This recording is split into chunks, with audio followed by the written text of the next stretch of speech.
So what we have here is DJI's attempt to directly dethrone the GoPro from the action camera market. Now this is the DJI OSMO, guys.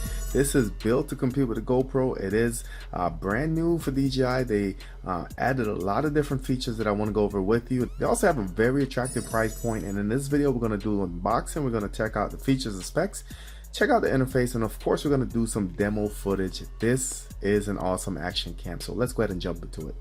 If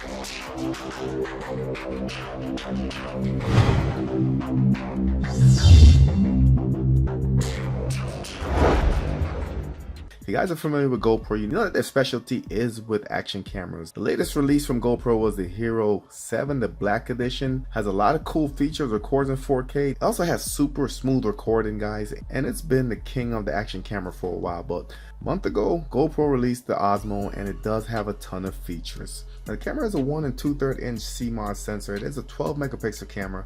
The lens, it does have a viewing angle of 145 degrees. It's a f2.8 aperture. As far as the LCD, this actually has two LCDs, guys, as you can see here. This is probably the first we've seen in the action camera. So the front LCD is a 1.4 inch, and this is at 330 ppi. The rear is 2.2 inch, and it is a touchscreen, and this is 300 ppi. Now, as far as the recording, you are getting 4K 60 frames per second, all the way down to 24 frames per second. You do also have 2.7K full HD as well as HD. The image output is RAW and JPEG, and as far as the battery life, you're looking at a 13 milliamp hour battery, and the charging time for this battery is 88 minutes. Now, the dimensions of this is 65 by 42 by 35 millimeter, and the weight is 134 grams. Let's go over some of the specs of the battery and how long the battery will last for you. Now, full HD, this is 1080p at 30 frames per second, will get you 135 minutes of recording time. Now, this is with DJI's brand new rock steady image stabilizer, which I can't wait to demo for you guys. As far as 4K, you can record 4K at 60 frames per second. You'll get about 63 minutes. So let's go ahead. I'm gonna open up the box. Maybe this isn't necessary, but whenever I can bring a knife to the reviewing table, I'll try to do so.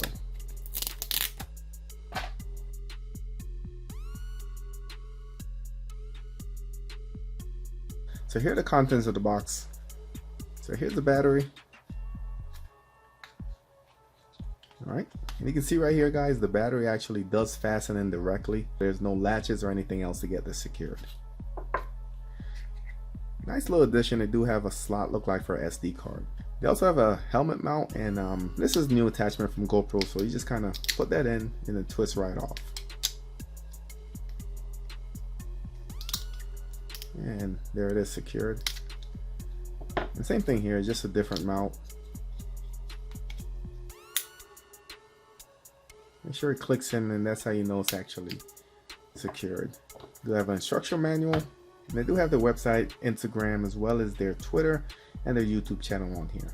You have your screw right here, and of course this is the fasten the GoPro to the mount of your choice. And last but not least, you do have a charging cable. This is actually a USB-C cable.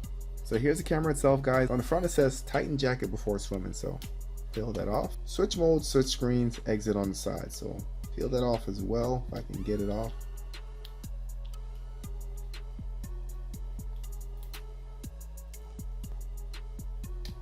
And there we go. Looks pretty good. On the back, this is your power, display off, display on, and this is your shutter. There are the buttons right there. Shutter right there, of course, display, and switch mode. And you notice one thing on the bottom, this is a regular GoPro mount. So if you guys currently have accessories from GoPro, this will fit right in. So no need to go out and buy new accessories for this. So this actually does screw off, guys, and in the future you will be able to go out and get your ND filters for this, so you can do different things for your image. So that's a pretty cool feature. Know that GoPro doesn't have that, even though this isn't a GoPro comparison video. So let's go ahead and release it. Pull up. Back comes down, and it slides nicely out of the protective case, guys. So let's go ahead and we're gonna peel this off. Here's the screen. Looks pretty good. And let's go ahead and insert the battery. So like I said before, the battery does not have a cover. just slips right in, and you can see around the edge you do have some weatherproofing right there, and that will keep it watertight. So this is the way it goes in. You can see the contacts deep down if you look very closely. See the contacts. So push it like this, push all the way. So the battery release is on the bottom. It's a two-step system, so you'll need to yank this down, and then you'll need to pull this to the side, and the battery will go ahead and pop up. Now on this side you do have the SD slot along with the USB, and to get to it you have to push it in, slide down, and there you have USB-C, and you do have your micro SD card slot. Let's go ahead and power it up. Alright. So it's basically saying scan the QR code to install the DJI OSMO app from the App Store. So look like you're not able to use anything or do anything until you go ahead and sign in and get the app all set up. So I'm going to go ahead and do that, and I'll come back when the setup's all done. Just finished the activation. Also went ahead and did a firmware update, and let me go ahead and power it up again. Of course, to power it up, button on the top, and there we go. Now the screen itself is pretty bright, guys. Hard to explain how good it looks in person. It's one of those things that you really have to check out yourself. So I know you guys are asking about the camera, how to switch to the front camera. There's a couple ways you can do it. You can do it via voice, you can do it via button, or you can do it via tapping, double tapping like this. You can see that we now have display on the front screen. So this is one of the standouts. Of course, it allows you to essentially look at the frame, make sure everything's in space while you're filming on an action cam, and this is a small camera, guys. This is a killer feature which I feel like makes this camera worth it in my opinion. On the side, you have your quick shot, so if you press the side button, goes from video, HDR, slow-mo, time-lapse, and back to video. Now you can go ahead and add additional settings. You can go ahead and hit the three dots up top, guys, and you can see you have more options. You can add additional features, so if you want to add burst, you want to add timed, or whatever the case is, you can add additional options within that quick launch menu. And of course by holding the same button, we'll go ahead and swap the camera once again. Of course, this is a full touchscreen, guys, so you can swipe up. So you can see it's at 4K at 30 frames per second. You can switch the frames at the bottom, and you can switch the resolution at the top. So 2.7, you have 1080p, and within 1080p you can go up to 240 frames per second, which is super slow motion. Now notice in the yellow it says Rocksteady is not available, and that's another cool feature, guys. If Rocksteady is not available and Rocksteady is a stabilization, it will let you know. That way you won't shoot a full video and then have issues later on.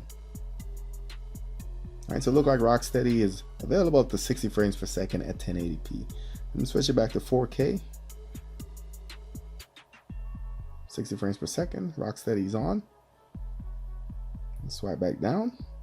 So that was swiping up. If you swipe to the left, that's your library.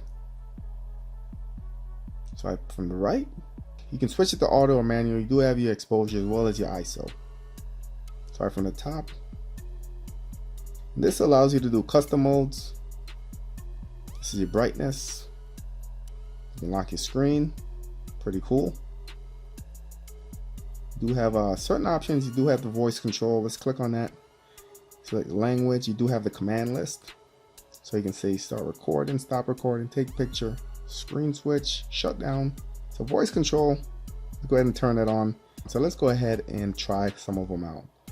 Screen switch, pretty cool. Screen switch, take photo, pretty cool, guys. Do have the auto rotation, so go ahead and see if we can fix that.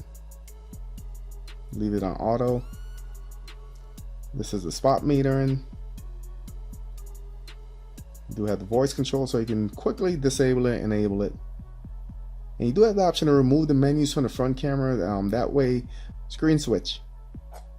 And notice on the front camera, you do have the menus right here. So you do have the option to actually remove that completely. That way you can just have a full view of what you're filming. So depending on your preference, you can go ahead and change that. Another thing that's worth mentioning, guys, is that the case is well thought out by DJI. So what you'll notice is that you do have the LED indicator up top, guys. When you slide it into the case and you close it socket. Let's go ahead and turn it on.